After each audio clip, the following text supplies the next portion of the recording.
Look who's back with us, Congressman Dan Meuser. Congressman, it's good to have you on. Okay, your reaction to Elon Musk putting Trump back on Twitter once he takes over Twitter. What's your thought about that? Well, I think it's great. I think Twitter might actually be about the truth and all of the information, not just one side of it.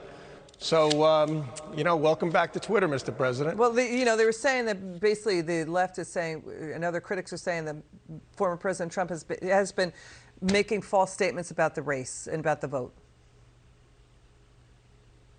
I'm sorry, making false statements about vote fraud.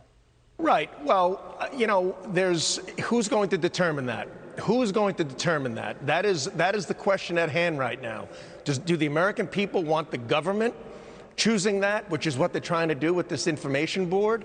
And in Twitter's case, if they've got a few folks there that were making those decisions, maybe they should have another point of view and truly have a full-fledged outlook on what is accurate and what isn't. And where does that start and end, Liz? I think the American people are capable of figuring that out themselves, right? People get to the truth.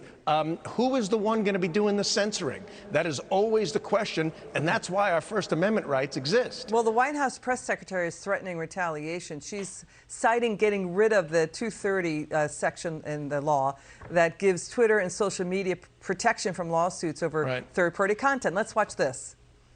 What I will say, broadly speaking, is that our effort is to, of course, make sure that freedom of speech is protected across the country, but that also these platforms are not used for forums for disinformation. And we have seen a history of that, not just on Twitter, but also on Facebook. The president believes there's more that needs to be done in reforming Section 230, and there's a lot of bipartisan interest in that. So this may be a reminder of the urgency of doing that. Okay, Congressman, critics say Biden's new disinformation board should investigate the White House itself. You have the incoming new press secretary claiming the 2016 election was stolen from Hillary Clinton. The Georgia election was stolen from Stacey Abrams. And now you have the FDA chief saying misinformation is impacting life expectancy.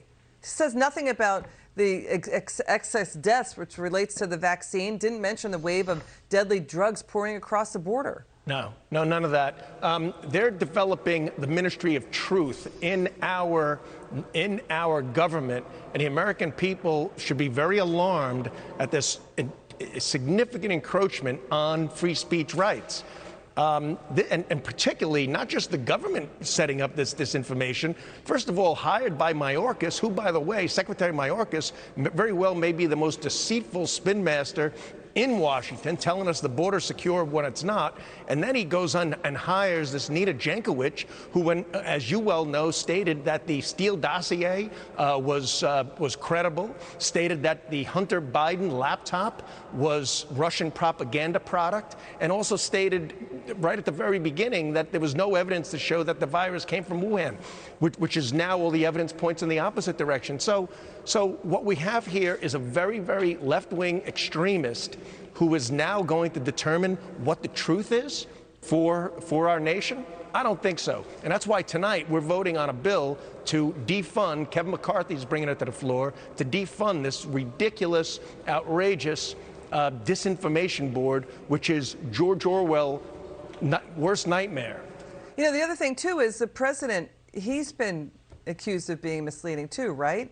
I mean, he made a speech in Atlanta. He likened his opponents to segregationist Democrat Bull Connor, that he claimed to be there, that he was a civil rights hero, saying he claimed he drove an 18-wheeler truck. He never did. He said it was a lifeguard at a lake in Oswego, New York. That didn't happen.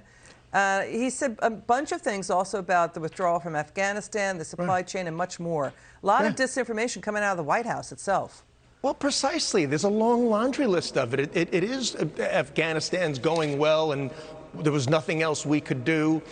Just today being told that inflation is everybody else's fault. It has nothing to do with the excessive spending and assault on our domestic energy that is part of the Biden policy.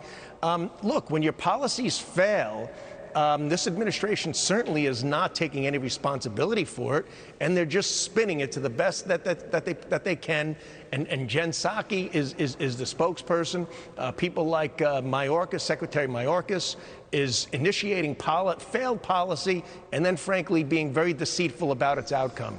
American people are onto this. That's the good news. Congressman Meuser, thanks for joining us. It's good to have you on. Come back soon.